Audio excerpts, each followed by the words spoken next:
Well, hello, friends. Hey, Mike Falkenstein here with 1-8 Catalyst with this, the latest episode of Missions Talk. And I'm here again with my co-host, Steve Shermer, in hot and sweaty South Carolina. Steve, how are you doing? You guys getting through the heat okay?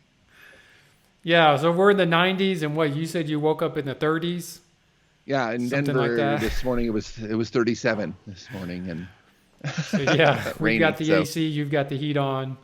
yeah, that's right. Yeah, we're definitely hitting the summertime. Okay.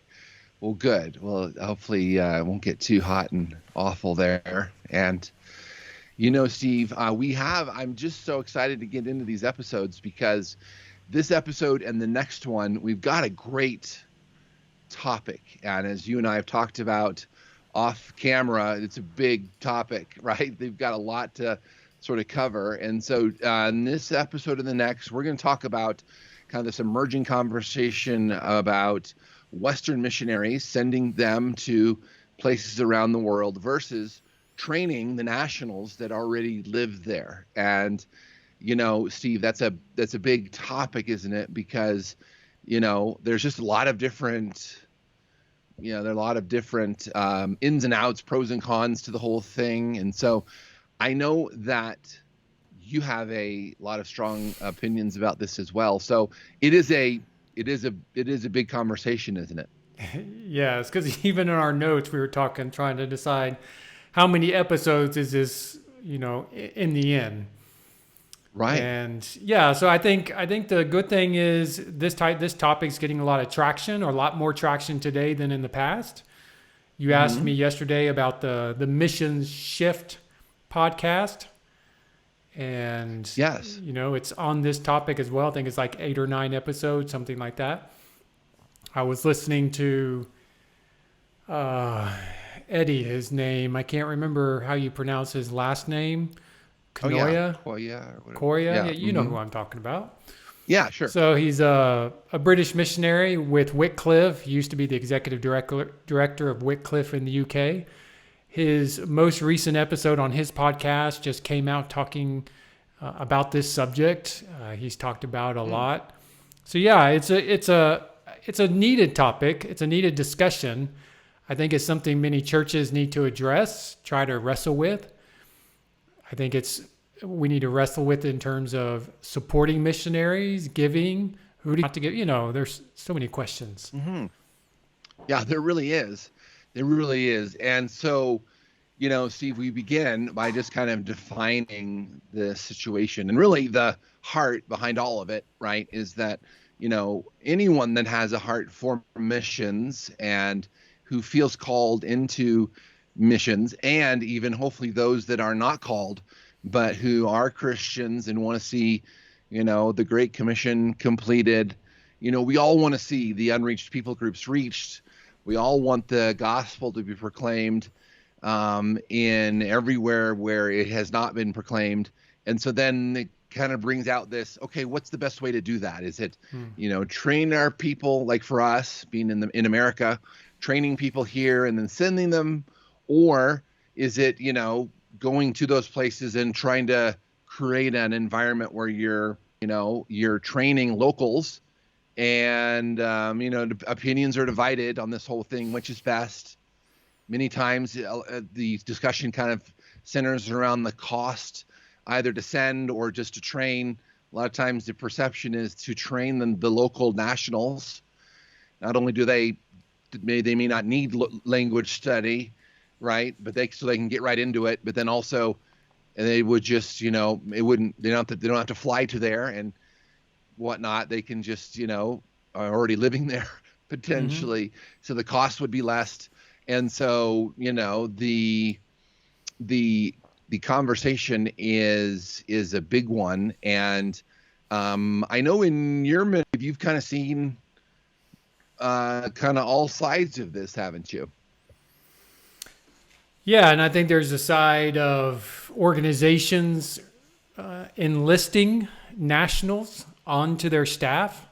I know there's organizations that already do that to some degree, but when we're talking about the subject matter of sending Westerners versus supporting supporting and training a national. I think that's another topic we have to discuss. It's partnering with churches.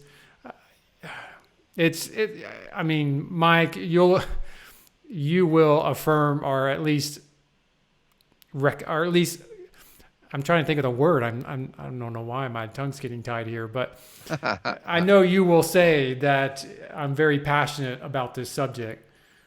We Yes, have definitely. nationals on our staff. We believe in them. We believe in them as much as we do our Westerners. They are equally part of us. They're not partners. I mean, it's okay to have partners. That's fine if that's the route your church or ministry wants to go. But for us, for Hmm. now, we do have. I won't say that we do have a partner that we're working with at this point in the Middle East.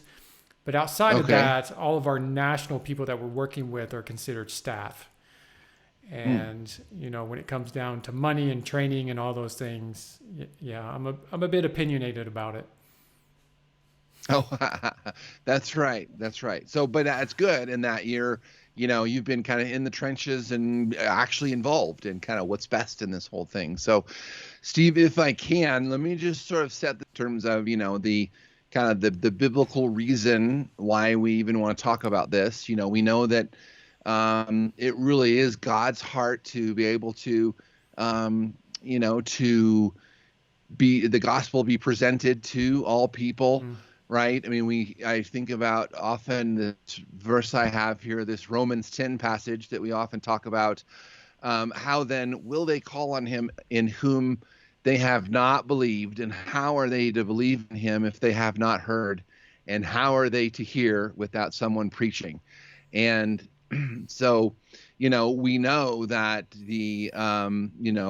beautiful are the feet of those who preach mm. the good news. And so, right, we really know that that's the call. And so I think you can agree that, I mean, the heart here, right, is that there are people that need the gospel.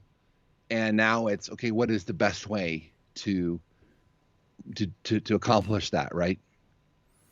Absolutely. I mean, the Bible's calling us to send. He's calling us to go.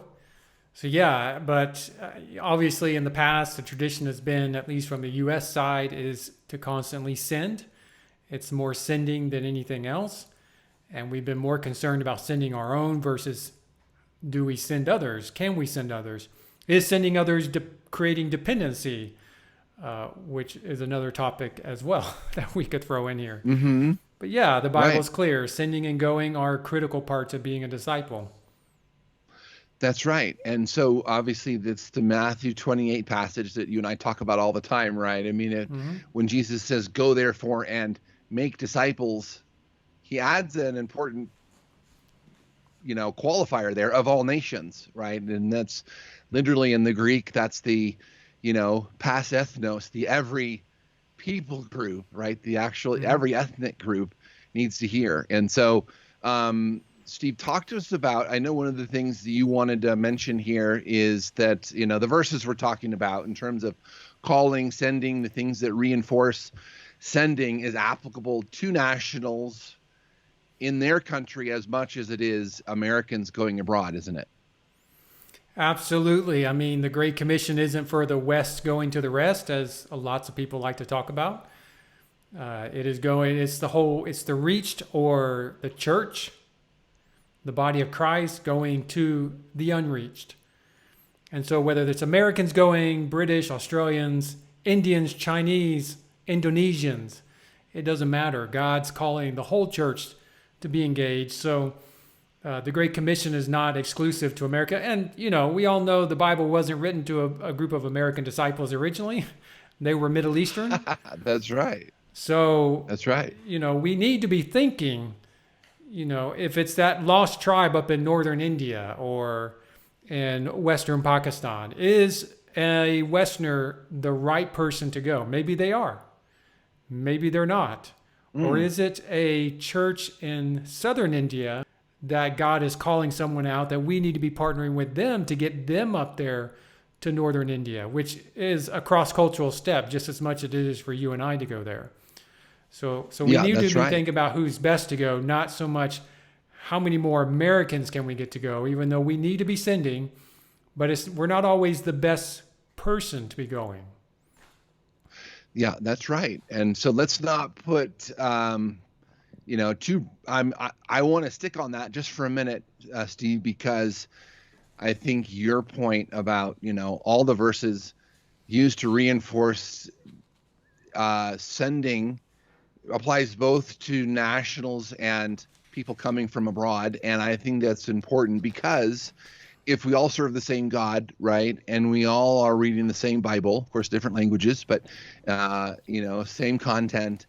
I guess the American perspective is that, or the Western perspective is that, we're the ones being sent, when really the same calling that we can have to be sent, that God can and does put that calling on Christians around the world, right? So Yeah, I think absolutely. it's easy to have hey, we've got something that no one else has, and that's totally ridiculous. Some kind of special thing. I mean, um, the calling that we can have, God can and does do that in, Christians' lives around the world, right? So then there's no limits to it, right? There could be a Pakistani Christian called to go to, Qatar. They could have a Brazilian Christian called to Australia. You could have, there's just, God can do anything he wants at any time, calling any person. So help me kind of flesh that out. How does that hit you? Yeah, I know Chinese in the Middle East. I personally know Mexicans who are serving in South Asia. I know Indians who are in the past Indians who are serving in China. I mean, Mm, God is calling the whole church to go to the whole world. And yes, that does mean our backyard as well. That includes that. But oftentimes I think from a Western perspective, we look at ourselves as it's okay for us to go cross culturally to a foreign country, right, but for everyone right, else, it's like our friend Ruben Kachala in Malawi. right. If you don't know him, people need to look him up and listen to his story. Yeah, definitely. 160 plus years of church history of Christianity in Malawi, and it's only been in the last couple of years where they have started working toward being a sending country, not just a receiving Mm, country. And they said in mm, 160 years, Western missionaries never taught them that they were responsible to fulfill the Great Commission just as much as the Westerners mm, were. They were taught mm, you are only called to serve your own people. And mm. when Reuben won, the pioneer of this, in my opinion, when he realized that he and his people were just as much called to go across barriers, across geopolitical lines as much as we are, he began Mm. developing the first literal Malawian missions organization to equip, Wow. train, and send Malawians around the world. Okay, it's the first one. And so that's probably the best example that in some ways we restricted them from Mm. obeying what scripture was saying. We kept Wow. it from them. But God enlightened them and now they're pursuing it on their own. Mm. Wow. Yeah, that's great. And Reuben is a great example. And again, it's all the same scripture. If they were called to Malawi, Malawians could be called just the same to anywhere else, including even if it was just other countries within Africa, right? But God's not limited by that either. So yes, that is really good. So Steve, as we get to the second half of this episode, let's just kind of talk about the basics, which I think we're going to get into more in the next episode, about probably what is the biggest concern, or the biggest talking point as it relates to sending Western missionaries to places around the world versus training and equipping the nationals to reach their own country, which is essentially just the cost of the two, right? The cost savings. And so I think the big temptation here is, the cost of sending a Western missionary to the inreach is that it does end up costing a lot more. And so I think you and I were talking about, I was talking to a friend about this, and he had said that his church was just um, resourcing an American couple to go to Indonesia, and so it was going to cost them $150,000 a year was their budget. Mm-hmm. And then he had began doing his own detective work, so to speak, and called organizations like Pioneers and these organizations that have work in Indonesia, and found out that they could resource a Indonesian couple called to reach Indonesia for only $40,000. And he was like, why would we spend $150,000 versus $40,000 when we could almost do 4 couples almost and get kind of 4 times the work for that $150,000. And so as you just hear that example, and we begin to look at the basics of kind of the cost, what are your initial sort of thoughts around that? What does that make you go? My thoughts go in a lot of different directions with that. I think there's a lot of nuances around that. For one, every Western organization is different. So the budget of your friend, or not your friend, but your friend's church. Yeah. Mm-hmm. Anyways, so the budget of that missionary couple, if they were to join a different organization, probably would be drastically different. There are some less. Very much so. Yeah. So, there are organizations where they don't, of course, I don't know what why someone needs $150,000 to live that high in lots of parts of Asia, but right. I'm sure there's a reason it's that high. It's a matter of opinion if it needs to be that high, but I know there's plenty of opportunities out there where you're not even going to raise anywhere close to that. I mean, we've got friends moving to Europe, which is going to be far more expensive than living in Indonesia, and their monthly fundraising goal is only $8,000 a month. But you're factoring in not $8,000 of salary. You're factoring in salary and travel and ministry expenses and insurance and, returning home. You're factoring it. So, every organization is going to be different. The the goals are going to be different. And then there's the flip side of it, that just because you can support someone at a third of the cost of at least that couple specifically, who's a national, doesn't necessarily mean the national is equipped to do it. I'm not saying that from an arrogant Western point of view, but, I look at it as someone made this argument to me. If we just have to support nationals and they do the job and they're the best at everything, and we, don't ask, just assume that they're the right people, don't ask questions, then, why are we having issues in America? I mean, you and I are nationals to the U.S., and yet the U.S. is one of the largest receivers of foreign missionaries in any country in the world. So if that's the case, we need to tell all those foreign missionaries to stop coming to our country because, hey, we're nationals and we can do it better. But we know that they bless us. We know that some of them are probably better equipped than most of us, than most Christians in the U.S. to reach people in the U.S. for whatever reason. So, I think it is, you are right. It's probably the number one issue people use to say we need to support nationals and not Americans. Yeah, that's right. Return on investment, ROI. It's more bang for your buck, whatever you want to say. That's we want to give basically what we're saying is I want to give the least amount of money to reach a person, which could be selfish, or it could be, I guess, a number of reasons why someone would say that. But yeah, I've heard that argument many times. Right.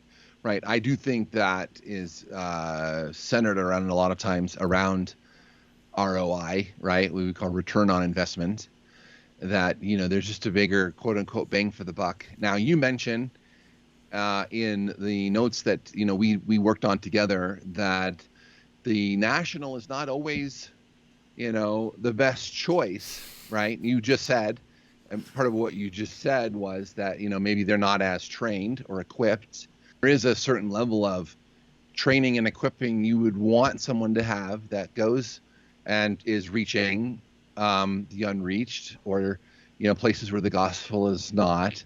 And so there is then kind of, that's not just the, right. I guess what I'm thinking is you could spend the 40,000 and get a very unequipped, untrained person, and the ROI is not greater in that case, right?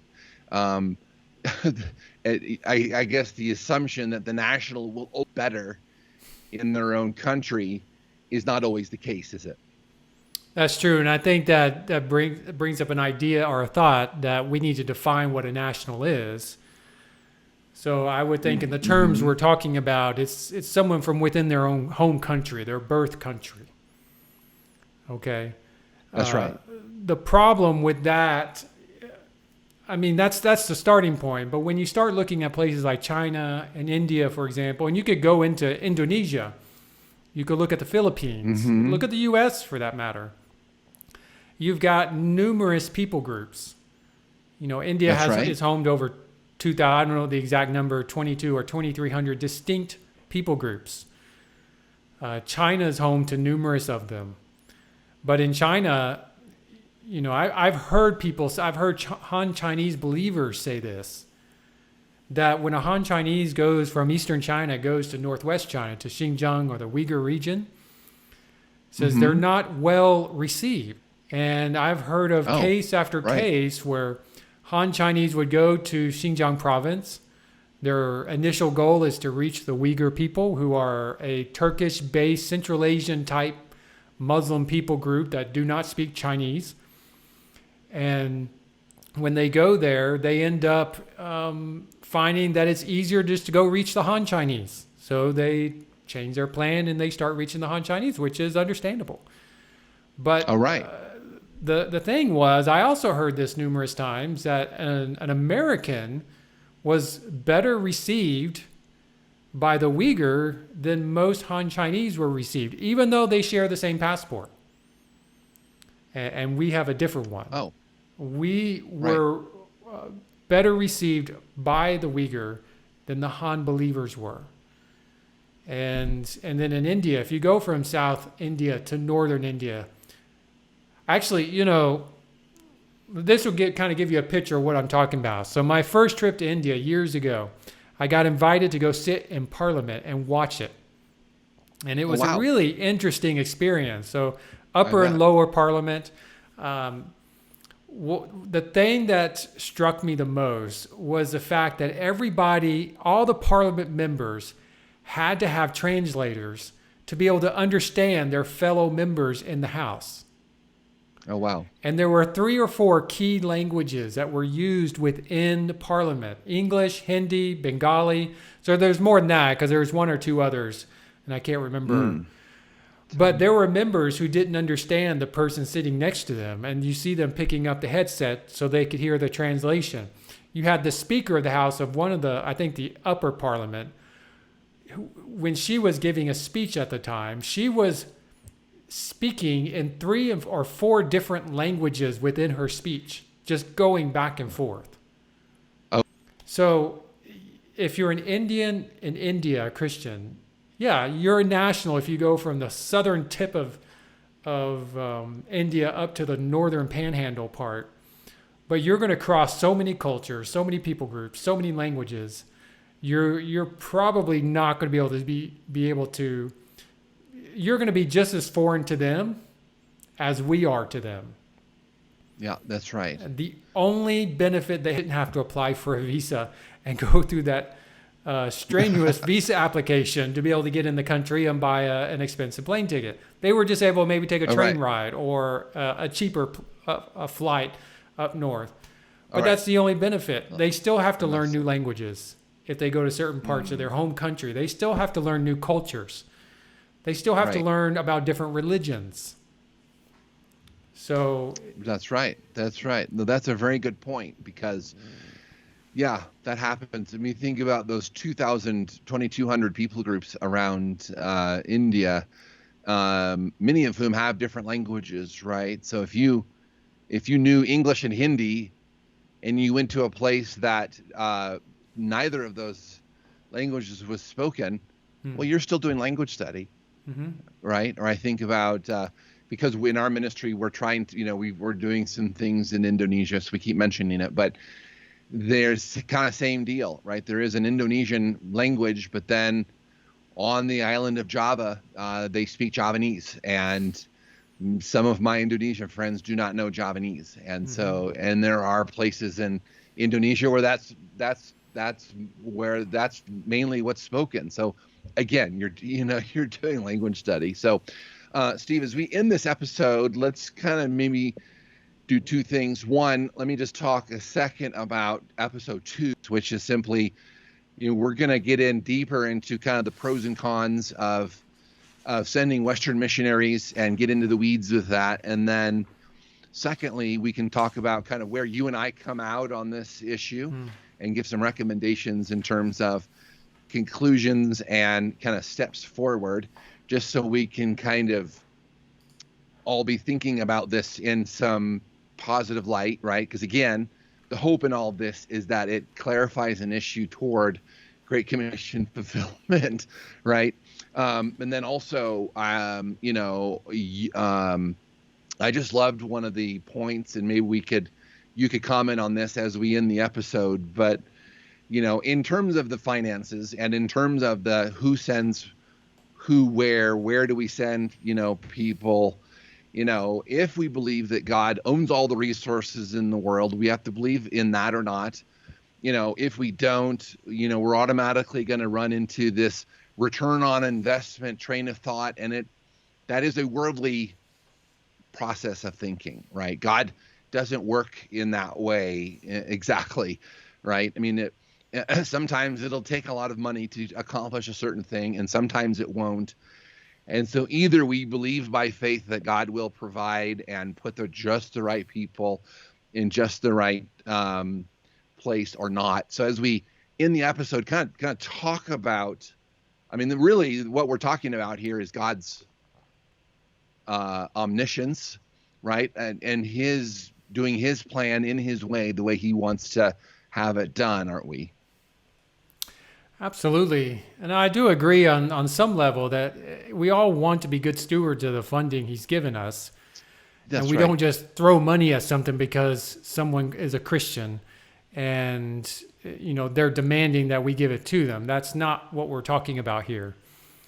But at the same Mm-hmm. time, we don't operate in the way the world thinks. I mean, when we're looking at missions and we're looking at what it takes to do ministry, I know there's people out there who claim if you do X, Y, and Z, then certain results are going to happen. But that's not true. There are a lot of places where the gospel hasn't been to. There's places where the gospel has been, the impact's been very minimal. And so it's like digging out Mm-hmm. rocks, and it takes a lot of effort at first to dig out those rocks to get to the place where the soil is fertile enough for there to be fruit. And so Mm-hmm. sometimes it takes years. There are missionaries that could go their whole life and never see someone come to Christ just because of the hardness of the soil, the hearts in those fields. And so every field is different. The time it takes to cultivate those fields is different. The time span is. The demand for resources is going to be different. But I think, you brought up the, we had talked about the ROI earlier, but I think, Yeah. as you mentioned, we need to trust whom God is calling. Obviously, we need to test those Mm-hmm. callings when people say, hey, I'm called to go to such and such place. It's right for Right. their home church and for agencies to test that calling to see if it's legit and to Mm-hmm. see if they measure up to going. If they don't go. But if they do, we have to trust that God is calling his person to go to that place. And there's a reason, whether it be a foreigner or a national. And then what it takes financially to support them. We can't ask someone Mm-hmm. coming from a Western context to just jump straight into the way someone lived and grew up in a slum in South Asia to live like that. That would be a shock to their system where they may not survive. We can't ask, Mm-hmm. that. Maybe some people believe you can, but I just don't think you can. Maybe someone could grow into living like that. I've met people like that, but to do it initially, I just don't think Right. if you're looking for longevity, that's the wrong route to go. If you're just going to throw Mm. someone out there for the sake of, well, you're a missionary, you need to be poor. So, Right. depending on where they come from, it is going to be a different need to sustain them. But we also have to trust that God has, as the word said, he owns a cattle on 1,000 hillsides. If he truly owns it, then he can sell however much cattle he wants. The question, are we going to be obedient and trust God and give sacrificially so those people can go, so the gospel can go? Right. We need to stop thinking about Yeah. our pocketbook so much and start thinking about why we're investing into those fields. And That's whatever it exactly takes. right. We like to say, I grew up, as a new believer in my 20s, and I always heard the pastor say, whatever it takes, whatever it takes. So the question is, are we willing to do whatever it takes, even if it means sending a Western missionary or supporting a national? That's right. That's right. And so that's right. And so almost what you're saying here is don't put God in a box, right? I mean, he can do kind of whatever he wants, however he wants to do it, because you don't know. Yeah, ROI, let's sort of, get rid of that right now because you don't know. Maybe, I mean, who knows? Even though you and I both think it should not take $150,000 to send this missionary couple to Indonesia, maybe they have an opportunity to, reach people that God has specifically designed, a plan just for them to reach a certain group of people. They develop a disciple making relationship with them where Indonesians come to Christ and then are reaching other Indonesians, and a lot of people get to hear the gospel. Mm-hmm. I mean, that maybe a local Indonesian wouldn't be able to do. We just have no idea, right? So, well, that's good thought, Steve. So let me encourage all of you that are watching to tune into episode 2, which will be released a couple of weeks after this one is released, and we will talk more about kind of the pros and cons and get into the weeds about some principles in terms of a way forward on how to look at this. So, Steve, before we end this episode, any final thoughts as we think about what we've talked about and episode 2? Well, I think it's, as I've said before, it's a critical topic that we need to be discussing. Mm-hmm. So I would just encourage everyone to get their pastors or pastors to consider That's the right. subject if they haven't already. But I mean, truly wrestle with it, not just go, well, we only support Americans because we're Americans, or I know of a church where they won't support the missionaries in their church because they claim it costs too much. So they're ignoring their own people who are called to go in the name of supporting a national they don't really have a strong relationship with just because it's cheaper. I mean, people may think we're exaggerating, but I do know of a church that does that.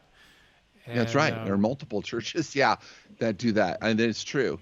And again, I think they do have kind of that mentality, right? Of at least some of them that, boy, our ROI, our bang for the buck is just way better. So, so we really need to be wrestling with this thoroughly and not just rushing through it to get to a quick answer, but really wrestle with it. That's right. Yeah, that's great. So, folks, get your. Let me say one more thing. Sorry. Oh yeah, please do. This will be a final thought. Okay, I don't know if I wrote down. Actually, I did in my notes somewhere. Just give me a second to find it, but I don't know if it's in here. There is a book I came across yesterday, and this was two things. I'm gonna refer people to two resources since we talked about money. Yeah, One please. is a plea.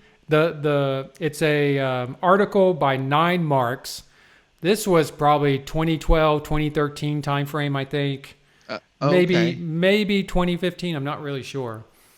Okay. The writer's name is Aubrey, and I cannot pronounce his name, but we will put it in the show notes and the link. Yes.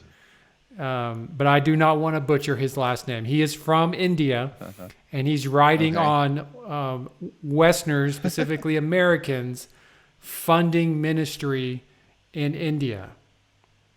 Okay. And now he's giving a very negative. He's critiquing it pretty heavily, but it's a critique that needed to happen. And the title is "A Plea for Gospel Sanity in Missions." Okay, so go to the show notes, look for that article. It's Yeah. not very Look at long. that. Look at that article. Okay. I don't bookmark a lot of articles, but I have bookmarked this one, and I go to it. I refer people to it a lot. The second resource I want to talk about also has to do with money in this context that we're talking about. Many of you remember the book "When Helping Hurts," and I can't remember the name of the authors, but it was written years ago. I've heard so many people talk about it. I honestly have never read it, but I always kind of something inside me was hesitant to read it because I knew the gist of the subject matter. And basically, we don't want to create dependency is the word. Americans going to other places like Uganda, India, China. I heard a podcast yesterday by the Missions Podcast. So Alex and Scott Dunford and Alex Kochman, I think is how you pronounce his name. Yeah. Yeah. With ABWE. If you if you don't listen to it, get the podcast. Look at the last episode. Well, this would be the week of June, of Memorial Day week. That's when it came out. Okay. So look for that date. That's, I guess, the 30th, 29th or 30th of May. And they interviewed a guy who wrote a book called When Helping Works. And it's a critique on the book When Helping Hurts, written by a guy from Uganda. So I won't share anything about the interview. Just go listen to it. It's another great, we'll put that because I think it's a really critical, it's a great conversation to listen to as well. It is. And I got a chance to listen to it too. I think you forwarded it to me. So it's, and so I can confirm it is. Yeah, it's good. It's good. And it's always good to have someone that's, from one of the places that we would think about sending, from his perspective, right? And critical missions thinker from Uganda. It's a great perspective. So, well, good. Well, thanks for that, Steve. I appreciate both of those. And so, yes, thank you all for joining us for this episode of Missions Talk. I really hope that it's beginning to kind of get juices flowing and your brain kind of thinking in some certain ways. And we hope to be able to continue that in the next episode as we sort of flesh this out a little bit more. So thank you for joining us. If you have any comments, questions, concerns, be sure to get in touch with us as well. So we're just at facebook.com/missions talk, and you can, direct messages from there, and we'd love to communicate with you. So we'd love to hear from you. If you have any show ideas, anything you'd like to hear from us, of course, we're always real happy to do that. So thank you so much. Appreciate y'all, and we'll look forward to seeing you for episode 2 on this topic of Western missionaries versus supporting and training nationals.